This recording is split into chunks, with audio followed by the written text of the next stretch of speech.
अब आइए कयामत की छोटी छोटी निशानी जो अल्लाह के नबी के दौर से लेकर के आज तक हो गई या हो रही है और धीरे धीरे हमारे सामने आ रही है, हम उस पर थोड़ी सी रोशनी आपके सामने डालते हैं। कयामत की छोटी निशानियों में से एक बहुत बड़ी निशानी ये है कि जब अल्लाह के नबी दुनिया में तशरीफ लाए तो आपका आना भी कयामत की एक निशानी थी। अल्लाह के प्यारे नबी सल्लल्लाहु अलैहि वसल्लम फरमाते हैं वो इस तो आना व सात कहा तईन, मैं और कयामत दुनिया में इस तरीके से भेजे गए जैसे ये दोनों उंगलियां हैं। मेरा भेजा जाना और कयामत ये दोनों उंगलियों की तरह एक दूसरे से संबंधित है, एक दूसरे से अटैच है। जैसे ये दोनों उंगलियां एक दूसरे के साथ मिली हुई हैं, मेरे दुनिया में आने के बाद कयामत ताड़ा तड़िया बंगला बोल सकता हूं मैं थोड़ा बहुत। कयामत बहुत जल्द आएगी। अल्लाह के नबी ने फरमाया मेरे आने के बाद कयामत बहुत जल्द। कयामत की एक दूसरी निशानी, मक्का के काफिरों ने अल्लाह के नबी से कहा अगर आप अल्लाह के सच्चे नबी हैं तो चांदनी की रात थी और पूरा चांद आसमान पर था। उन्होंने कहा अगर आप चांद के 2 टुकड़े कर दें तो हम आपको अल्लाह के नबी मान लेंगे। अल्लाह के प्यारे नबी ने उंगली का इशारा किया और चांद 2 टुकड़े हो गया। चांदनी रात थी, 14वीं का चांद था, पूरा चांद था, 2 टुकड़े हो गया और हिरा के पहाड़ी के एक तरफ चांद का एक टुकड़ा और एक तरफ चांद का दूसरा टुकड़ा नजर आने लगा। मगर फिर भी मक्का वाले ईमान नहीं लाए। अल्लाह ने कुरान की आयत नाजिल फरमाई इक़्तरबत सातु वनशक्कल कमर, ऐ नबी चांद का 2 टुकड़े होना यह भी कयामत की एक निशानी है। बाज रिवायात में आता है कि हिंदुस्तान के किसी राजा ने उस वक्त देख लिया था चांद को 2 टुकड़े होते हुए। थोड़ी देर के लिए वो हुआ था, रात भर नहीं हुआ था, थोड़ी देर के लिए हिंदुस्तान के किसी राजा ने देख लिया था और बाद में वो मुसलमान भी हो गया था। मगर उसका कोई ऑथेंटिक प्रूफ नहीं है, कोई सबूत नहीं है। इस तरीके की रिवायत तारीख में मिलती है, उसकी कोई यानी मुस्तनद रिवायत उसकी नहीं। तो चांद का 2 टुकड़े होना यह भी कयामत की बहुत बड़ी निशानी। इसी तरीके से कयामत की एक निशानी यह भी थी अल्लाह के नबी की मौत का होना, आपकी वफात का होना। गज़वे तबूक का मौका है। हजरत औफ इब्ने मालिक फरमाते हैं कि अल्लाह के नबी ने मुझसे फरमाया कि ऐ औफ इब्ने मालिक ओदुद सित्तन बैन यदै सा, कयामत के पहले कयामत के परे 6 चीजें तुम देखोगे, उनको देख लेना, गिन लेना। 6 चीजें जब तुमको नजर आए तो समझ जाना कि कयामत आने वाली है। मौती, सबसे पहली चीज अल्लाह के नबी ने फरमाई ऐ औफ इब्ने मालिक जब मेरी मौत हो जाए, जब मैं दुनिया से चला जाऊं तो तुम समझ जाना कि कयामत करीब है। नबी अकरम की वफात ये भी कयामत की बहुत बड़ी निशानी थी। उसके बाद आपने फरमाया वफत हो बैतुल मक़दिस, और ऐ औफ इब्ने मालिक कयामत की जो 6 निशानियां मैं तुमको बता रहा हूं उसमें तीसरी निशानी यह है कि बैतुल मुक़द्दस फतह हो जाएगा। हजरत उमर फारूक के दौर में सन 18 हिजरी में बैतुल मुक़द्दस के पास मुसलमानों की फौज पहुंच जाती है। बैतुल मुक़द्दस के जो पादरी थे उन्होंने कहा कि हम चाबी नहीं देंगे तुम्हारे हाथ में, जब तक तुम्हारा अमीरुल मोमिनीन ना आ जाए तब तक हम चाबी नहीं देंगे।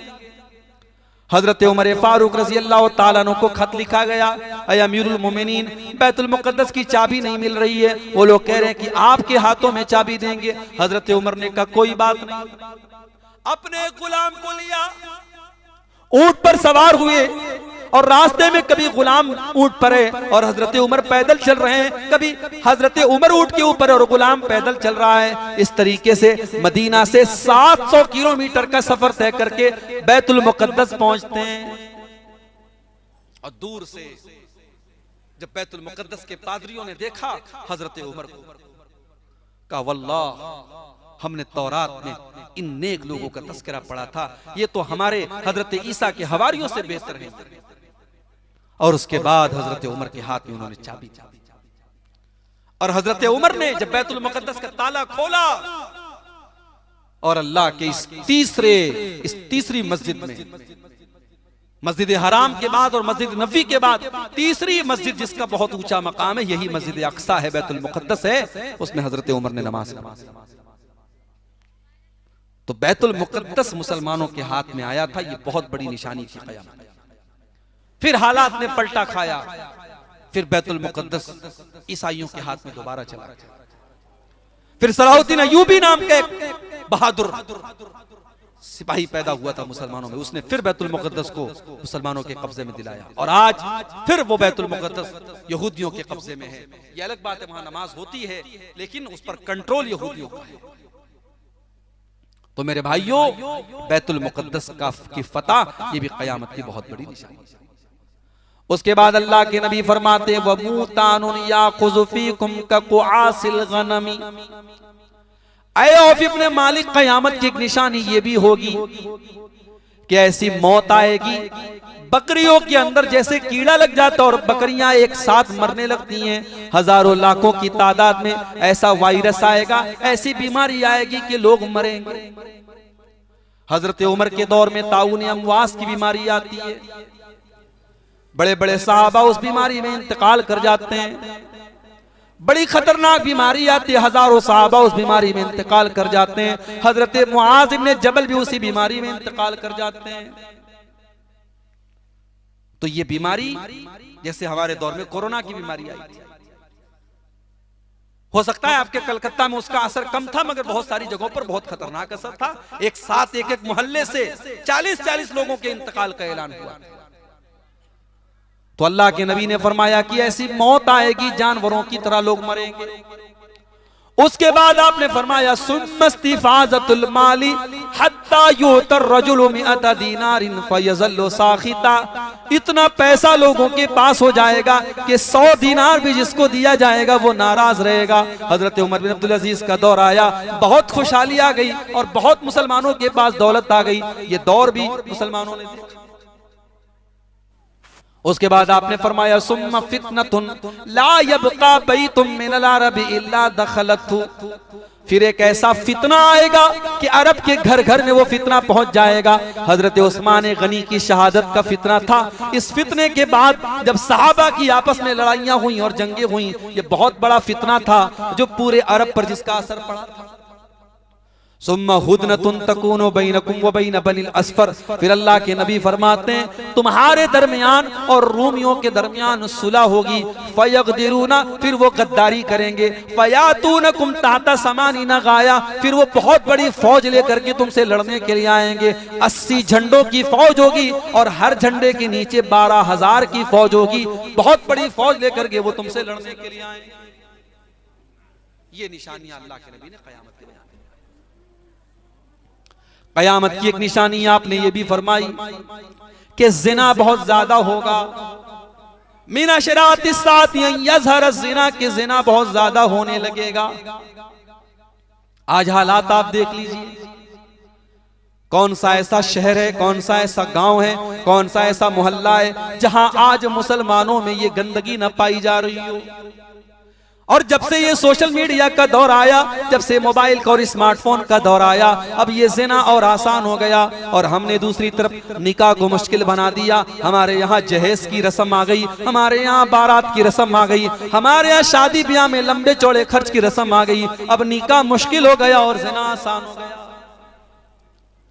हालात ये हो गए, ज़िना करने पर उतना बुरा नहीं माना जाता जितना एक आदमी, उसको अल्लाह ने ताकत दी है, दौलत दी है, अगर वो एक से ज्यादा शादी करना चाहे, दूसरी शादी करना चाहे, पूरा समाज उसको गाली देने लगता है, पूरा समाज उसको गलत नजरों से देखने लगता है। कितनी औरतें तलाकशुदाएं, बेवाएं, उनकी जवानी बर्बाद हो रही है, वो गलत रास्तों की तरफ जा रही हैं। लेकिन अगर उनके बाप से कोई कह दे कि फलां से अपनी लड़की की शादी कर दो, वो शादीशुदा है, उसकी दूसरी निकाह की उसको जरूरत है, तुम उसके साथ अपनी लड़की की शादी कर दो, बाप तैयार नहीं है। लड़की जिना कर ले, गलत रास्ते की तरफ चली जाए, बाप को ये तो गवारा है, मगर दूसरी शादी करना गवारा नहीं है। हमने भाइयों जिना को आसान, महाराष्ट्र में अभी मेरा प्रोग्राम था, अकोला एक जगह पड़ती है, वहां बड़ा अच्छा इलाका है, मुसलमानों की बस्ती है। मेरे पास कई नौजवान आए, कहने लगे मौलाना साहब हमारी उम्र 30 साल की हो जाती है, 32 साल की हो जाती है, हमारे माँ बाप हमारी शादी नहीं करते हैं, हम अच्छा कमा रहे हैं, अच्छा खा रहे हैं, लेकिन हमारे माँ बाप हमारी शादी नहीं करते हैं, शादी बड़ी लेट होती है। मौलाना साहब हम लोग बहुत तरीका अपनाते, किसी तरीके से हमारे माँ बाप को समझ में आए, मगर यहाँ 30 साल के पहले लोग शादी नहीं करते। मैंने कहा ये बहुत बड़ा गुनाह है। मैंने तकरीर में वहां लोगों को बताया, ओ लोगों, तुम्हारा लड़का जब 20 साल की उम्र में जवान हो गया, तुम्हारी लड़की जब 18 साल की उम्र में जवान हो गई, तो तुम क्या समझते हो कि 10 साल तक वो तकरीरें सुन करके और नमाज पढ़ करके और रोजा रख करके वो ज़िना से बच जाएगा, वो बदकारी से बच जाएगा? ये पॉसिबल नहीं है, ये संभव नहीं है। इंसान को भूख लगी हो तो खाना उसको देना जरूरी है, प्यास लगी हो तो पानी देना जरूरी है। जब वो शादी के काबिल हो गया है तो उसकी शादी कर देना जरूरी है। इसीलिए अल्लाह के प्यारे नबी फरमाते हैं, या माशर शबाबी मन इस्तता मिनकुमुल बाता फल्यतज़व्वज। ऐ नौजवानों, अगर तुमको शादी करने की ताकत है तो तुम जल्दी से शादी कर लो। फ़इन्नहु अग़ज़्ज़ु लिलबसर व अहसनु लिलफ़र्ज। जब तुम शादी कर लोगे तो तुम्हारी शर्मगाह का गलत इस्तेमाल नहीं होगा, तुम ज़िनाकारी से बचोगे, तुम बदकारी से बचोगे और तुम्हारी नजर भी बच जाएगी, तुम नजर का भी गलत इस्तेमाल नहीं करोगे। दामाद भी हम कैसा तलाश करते हैं? पैसे वाला। दीनदारी कौन देखता है साहब? लड़की के अंदर खूबसूरती और लड़के के अंदर पैसा, यही तो देखा जाता है। लड़का चाहे लंगूर के जैसा हो, लेकिन उसको लड़की चाहिए हूर के जैसी। यही मिजाज है हमारा। दीनदारी कौन देखता है? अल्लाह के प्यारे नबी फरमाते हैं, इज़ा खतब इलैकुम मिम्मन तरज़ौन दीनहु व खुल्क़हु फज़व्विजूहु। जब तुम्हारे लड़का या लड़की के लिए किसी अच्छे घर का रिश्ता आ जाए, दीनदार घर का रिश्ता आ जाए, तो जल्दी से उसका निकाह कर दो, उसकी शादी कर दो। इल्ला तफ़अलू, अगर तुम ऐसा नहीं करोगे, तकुन फितनतुन फिल अर्दि व फ़सादुन अरीज़, तो जमीन के अंदर फितना फैल जाएगा और फसाद फैल जाएगा। और फसाद फैल चुका है। 2 लाख मुसलमान लड़कियां आज गैर कौम के साथ भाग करके निकाह कर चुकी हैं, कोर्ट मैरिज कर चुकी हैं और उनके धर्म को कबूल कर चुकी हैं। ये सिर्फ महाराष्ट्र की रिपोर्ट है, बंगाल में भी बहुत सारे ऐसे वाक़यात हैं। ज़िना आम हो चुका है। होटलों में चले जाओ, आज रजिस्टर खोल करके देखो, लड़के का नाम गैर मुस्लिमों वाला और लड़की का नाम मुसलमानों वाला है। आज कितनी मुसलमान लड़कियां हैं जिनको इश्क और प्यार के जाल में फंसा करके उनकी इज्जतों का सौदा किया जा रहा है। इसीलिए अल्लाह के प्यारे नबी फरमाते हैं, वल्लज़ी नफ्सी बियदिही ला तफना हाज़िहिल उम्मा। उस अल्लाह की कसम जिसके हाथ में मेरी जान है, ये उम्मत उस वक्त तक फना नहीं होगी, ये उम्मत उस वक्त तक बर्बाद नहीं होगी जब तक ज़िना इतना आम हो जाएगा कि खुले आम लोग ज़िना करेंगे। और उस दौर में सबसे नेक आदमी वो होगा जो कहेगा, लौ वारैता वराअ हाज़ल आयत, कि भाई साहब तुम ये काम दीवार के पीछे जा करके करो, तुम पब्लिक प्लेस पर न करो, तुम सड़क पर मत करो, तुम सबके सामने मत करो। ये दौर आ जाए। कयामत की एक निशानी ये भी है कि लोग उलमा को छोड़ करके जाहिलों से फतवा पूछेंगे। किसी का कपड़ा शानदार है, पैंट कोट पहन करके और टाई लगा करके, हदीसों का नंबर उसको याद है, कुरान की आयतों का नंबर याद है, वो आकर के फतवा दे रहा है और आप उसको मुफ्ती समझ रहे हैं। और ऐसे ऐसे लोग पैदा हो जाएंगे जो शरीयत के हलाल को हराम बनाने लगेंगे और शरीयत के हराम को हलाल बनाने लगेंगे और लोग उलमा को छोड़ करके ऐसे लोगों के पीछे भागेंगे। उलमा का मकाम किसी और को मत दो मेरे भाई। ये उलमा तुम्हारी पूंजी हैं, जो सही उलमा है, जो मुस्तनद उलमा है, जो कुरान और हदीस के जानकार उलमा है, उन उलमा को अपनी पूंजी समझो, अपना कैपिटल समझो। अल्लाह के प्यारे नबी फरमाते हैं, सही बुखारी की रिवायत है, इन्नल्लाह ला यक़बिज़ुल इल्मा इंतिज़ाअन यंतज़िउहु मिनल इबाद। अल्लाह ताला दुनिया से इल्म को अचानक नहीं उठाएगा, वलाकिन यक़बिज़ुल इल्म बिक़ब्ज़िल उलमा, बल्कि अल्लाह ताला दुनिया से उलमा को उठा लेगा। हत्ता इज़ा लम युबक़ि आलिमन, यहाँ तक कि जब उलमा खत्म हो जाएंगे, इत्तख़ज़न नासु रुऊसन जुहाला, तो लोग जाहिलों को अपना मुखिया बना लेंगे, लोग जाहिलों को अपना सरदार बना लेंगे और जाहिलों से फतवा पूछेंगे। फज़ल्लू व अज़ल्लू, और जाहिल खुद भी गुमराह होंगे और दूसरों को भी गुमराह करेंगे। हमारे पड़ोसी मुल्क में एक साहब पैदा हुए, इंजीनियर अली मिर्जा साहब।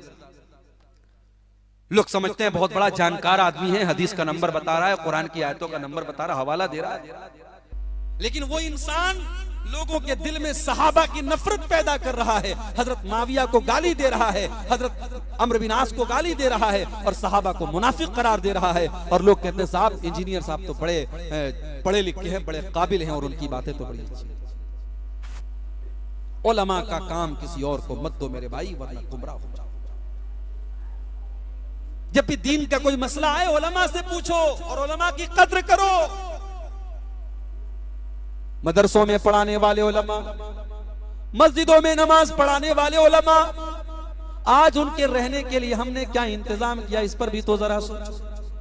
आज आपने ये जलसा कराया, मुझे ये चीज अच्छी नहीं लगी, माफ कीजिएगा, आपको बुरा लगे तो लगे। नौजवानों की एक टीम आती है, नारे तकबीर लगाती है, झंडा लेकर के जाती है, मौलाना लोगों का इस्तकबाल करती है। इतना लंबा चौड़ा आपने डेकोरेशन किया है, लाखों का खर्च आपने किया होगा, मगर आज अपने उलमा के ऊपर हम कितना खर्च कर रहे हैं। कितने उलमा हैं जिनको परिवार के साथ रहने की व्यवस्था नहीं है, इंतजाम नहीं है। सबके बच्चे अपने माँ बाप के साथ रहें और उलमा के बच्चे अपने माँ बाप के रहते हुए यतीम की जिंदगी गुजारे, ये कहाँ का इंसाफ है मेरे भाई। सारे लोग अपनी बीवी के साथ दिन रात गुजारें और उलमा की बीवी अपने शौहर के रहने के बावजूद विधवा की जिंदगी गुजारे, ये कहाँ का इंसाफ है। आप अच्छा खाते हैं, अच्छा पहनते हैं, अपने परिवार के साथ रहते हैं, क्या उलमा को अच्छा खाने, अच्छा पहनने और अपने परिवार के साथ रहने का अधिकार नहीं है? मैं साफ साफ कहता हूं, आप मस्जिद के इमाम को अगर फैमिली क्वार्टर नहीं दे रहे हैं, अगर परिवार के साथ रहने की व्यवस्था नहीं कर रहे हैं, तो आप बहुत बड़े आजमाइश और इम्तिहान में उसको डाल रहे हैं, बहुत बड़े फितने में आप डाल रहे हैं। और जाहिर है कि जब इंसान परिवार से दूर रहेगा, उसका दिल और दिमाग मुतमईन नहीं रहेगा, वो गलत रास्ते की तरफ भी जा सकता है। और लोग जा रहे हैं। उलमा की इज्जत करो, उनको सम्मान दो। कयामत की एक निशानी अल्लाह के नबी ने यह भी बयान फरमाई कि बहुत ज्यादा बेहयाई और बदकारी होगी। सही मुस्लिम की रिवायत, अल्लाह के नबी फरमाते हैं, सिनफान मिन अहलिन नारी लम अरहुमा, दो टाइप के लोग जहन्नम में जाएंगे, दो किस्म के लोग जहन्नम में जाएंगे और अभी मैंने उनको नहीं देखा है, वो कयामत के पहले आएंगे। नंबर एक, कौमुन माहुम सियातुन काजना बिल बकर यजरिबून बिहन्नास, ऐसे लोग आएंगे जिनके हाथ में गाय की दुम की तरह कोड़ा होगा, हंटर होगा, और वो हंटर से लोगों को मारेंगे। यानी उनके पास पावर होगा, वो मिनिस्टर होंगे, वो मंत्री होंगे, वो बादशाह होंगे, वो राजा होंगे, और वो अपनी प्रजा पर अत्याचार करेंगे, अपनी आवाम पर जुल्म करेंगे, अपने पावर का गलत इस्तेमाल करेंगे। पावर का गलत इस्तेमाल आज हो रहा है। मगर ये बात याद रखो, हर पावर वाले का पावर एक दिन खत्म होता है। हर फिरौन के लिए एक मूसा अल्लाह ने तैयार करके रखा है। अल्लाह की धरती का कानून है अल्लाह का कि दुनिया में शिर्क करने वालों की हुकूमत चलती है, मगर जुल्म करने वालों की हुकूमत नहीं चलती। बड़ा नाज था फिरौन को अपनी ताकत। मूसा अलैहिस्सलाम का मजाक उड़ाता था, बच्चों को कत्ल करवाता था, बनी इस्राइल पर जुल्म करता था, औरतों पर जुल्म करता था। कैसी मौत आई फिरौन को? पानी में डुबा डुबा करके अल्लाह ने मारा था। बड़ा नाज था कौम आद और कौम समूद को अपनी ताकत पर, और वो कहते थे मन अशद्दु मिन्ना कुव्वा, हमसे ज्यादा ताकतवर कौन है, हमसे ज्यादा पावरफुल कौन है।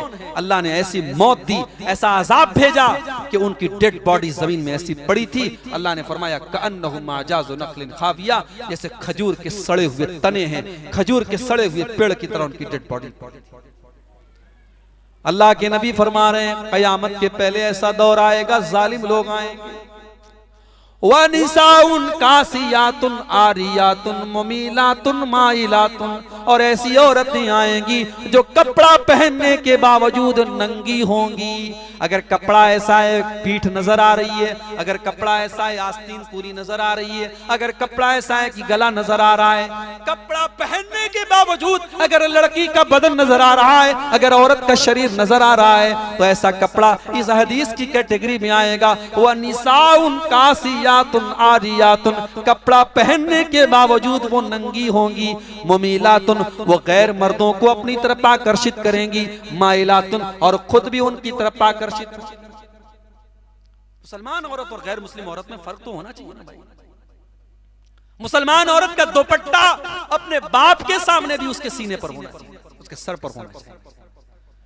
अल्लाह ने कुरान में फरमाया वलियज़रिबना बिखुमुरिहिन्ना अला जुयूबिहिन्ना, ऐ मुसलमान औरतों तुम्हारा दुपट्टा तुम्हारे सीने पर होना चाहिए। वला यज़रिबना बिअरजुलिहिन्ना लियुअलम मा युख्फीना मिन ज़ीनतिहिन्ना, और ऐ मुसलमान औरत तू पायल भी जब पहन करके जमीन पर चले तो तेरी चाल इतनी तेज तेज ना हो कि तेरे पायल की आवाज गैर मर्दों तक पहुंचे। घर के अंदर भी तू पायल पहन करके मत चल कि तेरी आवाज घर के गैर मर्दों तक पहुंचे। हमारे यहां कौन ख्याल कर, जीजा घर में आया, साली से कहता है चल मैं तुझको घुमाने चलता हूं, दीघा बीच लेके चलता हूं तेरे को, चल तुझे कलकत्ता की सैर कराता हूं। जीजा के साथ बड़े शौक से साली बाइक पर बैठ करके जा रही है, देवर के साथ भाभी जा रही है। लोग कहते हैं भाभी तो माँ के समान होती है। ओ लोगों, इस्लाम की नजर में भाभी माँ के समान नहीं है। इस्लाम की नजर में जीजा साली का भाई नहीं है। इस्लाम की नजर में जीजा और साली के बीच में पर्दा होना चाहिए। इस्लाम की नजर में देवर और भाभी के बीच में पर्दा होना चाहिए।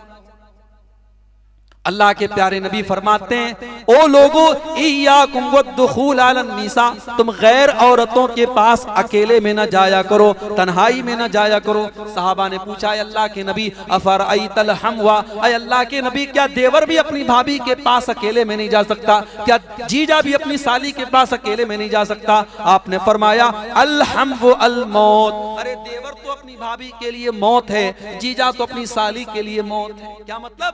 यानी ये वो रिश्ता है कि इसमें ज्यादा खतरा है कि इंसान गलत रास्ते की तरफ जा सकता है। देवर चूंकि दिन भर उसी घर में रहेगा और जीजा का साली के पास आना जाना रहेगा, तो ये तो सबसे रिस्की खतरा है, सबसे रिस्की रिश्ता है। आपने फरमाया कि देवर भाभी के लिए। आपकी लड़कियां जब जवान हो जाएं, खाला का लड़का है, बुआ का लड़का है, मामू का लड़का है, चाचा का लड़का है, वो अगर आपकी बेटी जवान हो गई तो इन तमाम लड़कों से आपकी बेटी के बीच में एक लिमिट होनी चाहिए। आपकी बेटी को उनके सामने आने से बचना चाहिए। ये मत सोचिए कि खाला का लड़का तो उसका भाई है, मामू का लड़का तो उसका भाई है। शरीयत की नजर में खाला का लड़का भाई नहीं है, मामू का लड़का भाई नहीं है। जब उससे निकाह हो सकता है, शादी हो सकती है, तो वो भाई नहीं है। जब लड़की जवान हो जाए तो उससे पर्दा करना चाहिए। बदकारी को रोको मेरे भाई। इस्लाम ने जिनाकारी के चोर दरवाजों से रोका है। कहां से समाज में जिना आता है, उन सारे रास्तों से इस्लाम ने रोका। आपने फरमाया कयामत के पहले वो दौर भी आएगा कि औरतें कपड़ा पहनने के बावजूद नंगी होंगी। शादी ब्याह के मौके पर हमारे यहाँ जो कपड़े चलते हैं, जवान जवान लड़कियां साड़ी पहनती हैं, जवान जवान लड़कियां गाउन पहनती हैं, और वो गाउन ऐसा होता है कि पूरा बदन उनका नजर आ रहा है, पूरा शरीर उनका नजर आ रहा है, और जवान लड़के उनके आमने सामने आ रहे हैं। और ये उन घरों में हो रहा है जहां माशाअल्लाह पांचों टाइम के नमाजी हैं, जहां माथे पर सज्जे का निशान है, जो दीनदार घर है वहां पर भी ये सब कुछ हो रहा है। अल्लाह के वास्ते अपने घरों को बचाओ। तो कयामत की एक निशानी ये, कयामत की एक निशानी ये भी होगी कि शराब बहुत ज्यादा पी जाएगी।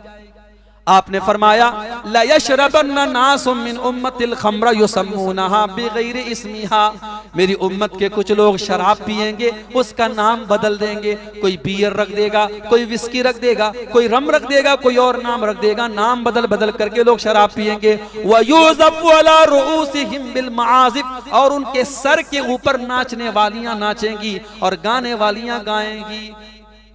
सर के ऊपर उलमा कहते हैं कि आज के दौर में जो हेडफोन है और ईयरफोन है, उसको समझ लो कि हदीस में उसी की तरफ इशारा किया कि सर के ऊपर नाचने वालियां नाचेंगी और गाने वालियां गाएंगी। आज नौजवान शराब पी रहा है, क्या उसको पता नहीं अल्लाह के नबी ने फरमाया था कि शराब के करीब न जाना, फ़इन्नहा मिफ्ताहु कुल्लि शर, हर बुराई की जड़ है शराब। जो शराब पिएगा वो कुछ भी कर सकता है। उस्मान गनी रज़ी अल्लाह तआला अन्हु कहते हैं कि पिछले दौर में एक बहुत अल्लाह का नेक बंदा था, बड़ा परहेजगार आदमी था। उस दौर की एक वेश्या औरत ने, एक बदचलन औरत ने उसको अपने जाल में फंसाने के लिए अपनी एक लौंडी को भेजा। वो लौंडी आती है, कहती हजरत मेरी मालकन आपको बुला रही है, बड़ा जरूरी काम है, एक मामले में गवाही देना है, आपको बुला रही है, चलिए। वो बेचारा नेक आदमी था, सीधा साधा आदमी था, पीछे पीछे चलने लगा। लौंडी घर के अंदर दाखिल हुई, दरवाजा बंद कर दिया, अंदर एक और कमरे में गई, दरवाजा बंद कर दिया, अंदर एक और कमरे में गई, दरवाजा बंद कर दिया। 7 कमरों के अंदर उसको लेके गई। आखिरी कमरे में जब पहुंचा, एक खूबसूरत औरत थी, एक छोटा सा बच्चा था और एक शराब की बोतल थी। औरत कहने लगी तुम्हारे पास 3 ऑप्शन है, या तो तुम मेरे साथ जिना करो, या तुम इस बच्चे को कत्ल करो, या फिर तुम ये शराब पी जाओ। और तुमने तीनों में से कोई काम नहीं किया तो तुम तो 7 दरवाजों के अंदर बंद हो, मैं तुमको कत्ल कर दूं। उसने सोचा सबसे हल्का काम है, शराब पी लेता हूं। उसने शराब पी, एक प्याला, नशा चढ़ा, उसने एक प्याला और पी ली, और नशा चढ़ा, एक प्याला और पी ली, पूरी बोतल खाली कर दी। उसके बाद उसने उस औरत के साथ ज़िना भी कर लिया और उस बच्चे को कत्ल भी कर दिया। हजरत उस्मान गनी फरमाते हैं, ओ लोगो इज्तनिबुल खम्र फइन्नहा उम्मुल खबाइस, तुम शराब से बचो, ये तमाम बुराइयों की, गंदगियों की जड़ है। और जब शराब बहुत ज्यादा पी जाए तो अल्लाह के नबी ने हदीस में यह भी फरमाया, आपने फरमाया यकूनु फी हाज़िल उम्मती खस्फुन व क़ज़्फ़ुन व मस्ख़ुन, इस उम्मत पर एक ऐसा जमाना भी आएगा कि लोगों को जमीन में धसा दिया जाएगा और आसमान से पत्थरों की बारिश होगी और लोगों की शक्ल सूअर और बंदर के जैसी बना दी जाएगी। साहबा ने पूछा अल्लाह के नबी ऐसा दौर कब आएगा? आपने फरमाया इज़ा ज़हरतिल मआज़िफ़ु इज़ा ज़हरतिल क़ैनात वल मआज़िफ़, जब नाचने वालियां बहुत ज्यादा हो जाएंगी और नाच गाने के आलात बहुत ज्यादा इस्तेमाल होंगे, और जब बहुत ज्यादा शराब पी जाएगी तो शराब की कसरत भी कयामत की निशानी। कयामत की एक निशानी है, आपने ये भी बयान फरमाई कि सूद और ब्याज बहुत ज्यादा इस्तेमाल होने लगेगा। वयज़हरुर रिबा, सूद इस्तेमाल होगा। कितने मुसलमान हैं जिनके पास करोड़ों की दौलत आज धड़ल्ले से सूद और ब्याज का लेन देन कर रहे हैं और उसको कोई गुनाह नहीं समझ रहे हैं। ओ लोगों, ये सूद और ब्याज इतना बड़ा गुनाह है कि अल्लाह ताला कुरान में कहता है, ऐ ईमान वालो, अगर तुमने सूद और ब्याज का लेन देन बंद नहीं किया, फ़इल्लम तफ़अलू फ़अज़नू बिहर्बिन मिनल्लाहि व रसूलिही, तो तुम अल्लाह से और उसके रसूल से जंग करने के लिए तैयार हो जाओ। अपनी सगी मां से जिना करना उससे भी 36 गुना ज्यादा खतरनाक गुनाह है कि इंसान सूद का लेन देन करे, सूद खाए और खिलाए। लेकिन आज मुसलमान सूद खा रहा है। अल्लाह के प्यारे नबी फरमाते हैं याती अलन्नासी ज़मानुन ला युबालिल मर्उ मिन ऐना अख़ज़ल माल, एक ऐसा जमाना आने वाला है इंसान परवाह नहीं करेगा कि वो माल कहां से कमा रहा है, अमिन हलाल अम मिन हराम, वो हलाल तरीके से कमा रहा है या हराम तरीके से कमा रहा है। ओ लोगो अल्लाह आपके कारोबार में और बरकत दे, अल्लाह आपके पैसे में और बरकत दे, मगर कभी हराम कमाई को अपने घर में आने मत देना। कल कयामत के दिन आपको हिसाब देना पड़ेगा। 5 सवालों का जवाब हम सबको देना पड़ेगा और उन 5 सवालों में एक सवाल ये भी पूछा जाएगा, मिन अयना अखज़ल माल, तूने माल कहां से कमाया, व फी मान फकहू, और माल कहां पर खर्च किया। तो हराम खोरी बढ़ जाएगी मुसलमान। एक और निशानी सुन लीजिए कयामत की, इम्रतुस्सुफहा, बेवकूफ लोग हुकूमत करेंगे। बेवकूफ लोग, अब इसको बहुत ज्यादा वाज़े करने की जरूरत नहीं है, आप लोग समझदार। बेवकूफ लोग जिनको ये पता नहीं होगा कि हम अवाम को कौन सी मुसीबत में डाल रहे हैं, हम जनता को कौन सी मुसीबत में डाल रहे हैं, फैसले लेंगे, अवाम को परेशान। वह कसरतुश्शुरती, और पुलिस वाले बहुत ज्यादा हो जाएंगे, पुलिस वालों की बहुत ज्यादा कसरत हो जाएगी।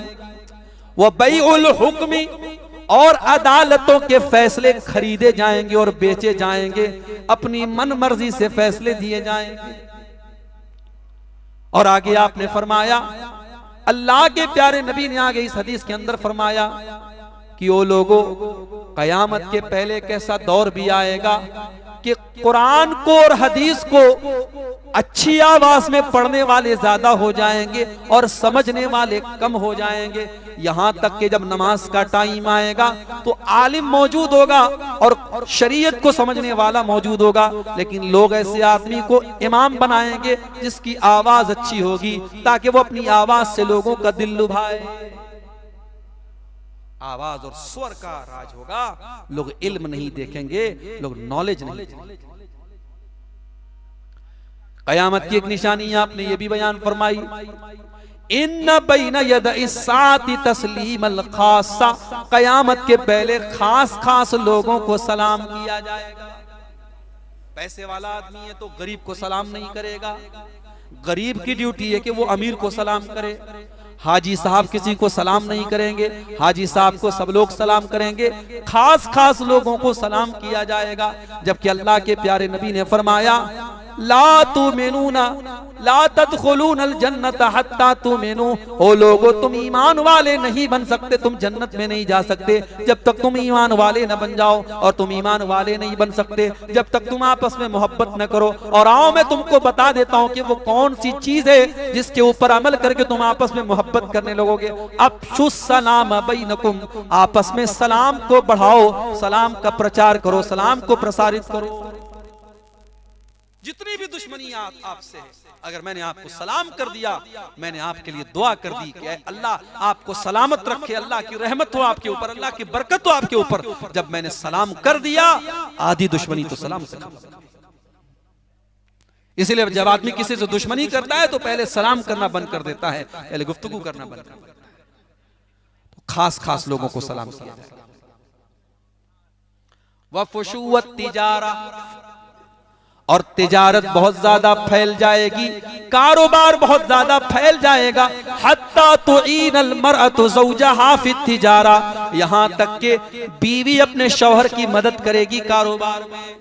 मटिया बुर्ज में चले जाओ आप, हमारे 2 भाई वहां से आए हैं, कल बताने लगे कि कौन बनेगा करोड़पति में। अमिताभ बच्चन ने पूछा था कि वो कौन सी जगह है हिंदुस्तान के अंदर जहां संडे के दिन, छुट्टी के दिन भी करोड़ों का कारोबार होता है। जवाब मिला कि वो जब्बार हाट है जो मटिया बुर्ज के इलाके में। आज कारोबार कितना लंबा चौड़ा हो चुका है, और आज इस कारोबार में औरत को भी इस्तेमाल किया जा रहा है। बड़े बड़े होटलों में चले जाओ, बड़े बड़े ऑफिसों में चले जाओ, कोई खूबसूरत लड़की आपको मिलेगी जो वहां रिसेप्शन पर बैठी होगी, जो वहां सामने जाते ही कस्टमर का दिल लुभाने के लिए बैठी। फ्लाइट का सफर आप कीजिए, आपने तो जैकेट पहना हुआ है, आप तो सर से पैर तक पैक हैं, लेकिन बेचारी फ्लाइट के अंदर काम करने वाली जो लड़कियां हैं, जिनको एयर होस्टेस कहा जाता है, उनकी ड्यूटी है कि वो अपनी टांगों को खुला रखें, वो अपने पैरों को खुला रखें, क्योंकि उनको अपनी बेहयाई दिखाना है, उनको अपना शरीर दिखाना है, उसी का पैसा उनको मिलेगा। आज औरत को यूज किया जा रहा है। उसके बाद अल्लाह के नबी फरमाते हैं वह शहादत ज़ूर, और झूठी गवाही दी जाएगी। झूठी गवाही लोग देंगे, अदालत में जाएंगे पैसा लेकर के झूठी गवाही। वह कितमानल हक़ी, और हक को छुपा लिया जाएगा, सच्चाई को छुपा लिया जाएगा। कभी लोगों के लालच में, कभी लोगों के डर से लोग सच्चाई नहीं बताएंगे। वह ज़ुहूर अल कलमी, और कलम की ताकत और मीडिया की ताकत का दौर आ जाएगा। आज मीडिया की ताकत आप देख लीजिए, आज सही को गलत और गलत को सही करने वाला मीडिया है। और जो बेचारे सच्चे पत्रकार हैं, जो सच्चे जर्नलिस्ट हैं, वो बेचारे उनको टीवी चैनल से निकाल दिया जाता है और उनको अलग अपनी दुनिया बनानी पड़ती है। वह ज़ुहूर अल कलम, कलम की ताकत का दौर आएगा। तो ये भी एक कयामत की अल्लाह के प्यारे नबी ने निशानी बताई। कयामत की एक निशानी अल्लाह के नबी ने यह भी बयान फरमाई, खवारिज पैदा होंगे। सयकूनु फी आखिर ज़मानी सुफहाउल अहलाम हुदसाउल असनान, आखिरी जमाने में कुछ बेवकूफ लोग आएंगे जो कच्ची उम्र के लौंडे होंगे और वो कुरान बहुत अच्छा पढ़ेंगे, कुरान बहुत अच्छा पढ़ेंगे। यक़ूलून मिन खैरि क़ौलिल बरिया, वो सबसे अच्छी बात करेंगे।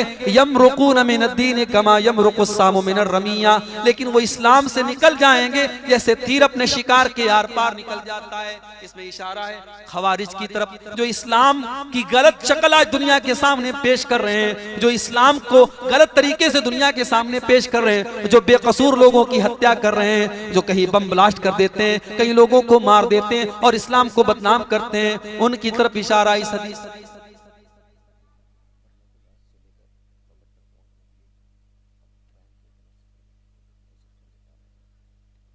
तो वक्त खत्म हो रहा है, तो ये भी एक कयामत की अल्लाह के नबी ने निशानी बयान फरमाई कि खवारिज। अब मेरे भाइयों, अपनी तकरीर के आखिरी पड़ाव पर हम आते हैं। कयामत के बारे में आपने सुन लिया, निशानियों के बारे में आपने सुन लिया।